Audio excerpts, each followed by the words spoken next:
আল্লাহ আমার সৃষ্টিকর্তা, আল্লাহ আমার সবার কাছে প্রিয় যিনি, তিনি আমার রব।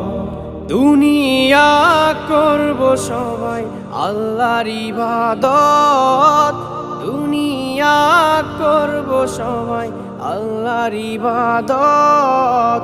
সব কিছুতে দিবেন তিনি তারই রহমত, সব কিছুতে দিবেন তিনি তারই রহমত। আল্লাহ আমার সৃষ্টিকর্তা, আল্লাহ আমার সবার কাছে প্রিয় যিনি, তিনি আমার রব। আল্লাহ আমার সৃষ্টিকর্তা, আল্লাহ আমার সবার কাছে প্রিয় যিনি।